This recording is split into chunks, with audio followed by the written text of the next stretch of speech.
আকাশে উড়ে বেড়াচ্ছিল চিল আর শকুন। অসীম অনন্ত নীল আকাশ, মেঘমুক্ত নির্মল পরিবেশ। শকুন তার বন্ধু চিলকে বলল, ওহে চিল, আমি কত দূরদৃষ্টি সম্পন্ন, তুমি কি তা জানো? তুমি কি জানো এত উপর থেকেও আমি নিচের সব কিছু দেখতে পাই? চিল বলল, হয়তো তোমার কথাই সত্যি, কিন্তু ভাই, কথার কোনো মূল্য নেই। তুমি যে দূরের জিনিস কেমন দেখতে পাও, এসো তার একটা পরীক্ষা হয়ে যাক। শকুন কথায় রাজি হয়ে গেল। উড়ে উড়ে তারা এলো বহুদূরের এক জঙ্গলের মাথায়। চিল জানতে চাইল, নিচে কি আছে, তুমি কি তা সব দেখতে পাচ্ছ? শকুন গভীর দৃষ্টি দিয়ে নিচে তাকালো। ভাই, তুমি যদি বিশ্বাস করো তবে শোনো, বনের পাশে ঠিক ওই স্থানটিতে একটা গমের দানা আছে, আমি স্পষ্ট দেখতে পাচ্ছি। চিল কথায় বিস্মিত হলো। সে তো কিছুই দেখতে পাচ্ছে না এবং বিশ্বাসই করতে পারল না এত দূর থেকে একটা গমের দানা দেখা সম্ভব। শকুন বলল, শুরু হোক আমাদের পরীক্ষা। তখন চিল আর শকুন দুজনেই উড়ে উড়ে নিচের দিকে নামতে লাগলো। শকুন বিজয় গর্বে উৎফুল্ল, কারণ আরেকটু ডাবলে সত্যি সত্যি সে গমের দানাটা সংগ্রহ করতে পারবে।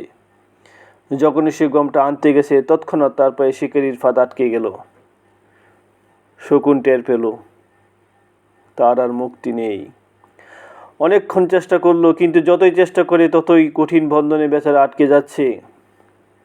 বোঝা গেল শকুনের ভাগ্যে আর মুক্তি নেই।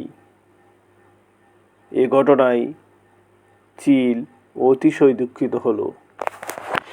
সে বলল, কি আশ্চর্যের ব্যাপার, অত দূর থেকে তুমি সামান্য গমটি দেখতে পেলে, আর এত নিকটে এসে বড় ফাঁদের বন্ধন তোমার চোখে পড়ল না?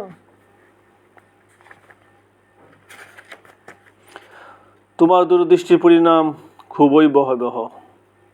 এই বিপদের সময় দূরদৃষ্টি দিয়ে তুমি তোমার কোনো উপকার করতে পারলে না। শকুন আর কিছুই বলল না, কারণ এখন সে মিথ্য পথযাত্রী। আমার এমন সূক্ষ্ম বিচার বিবেচনা নেই।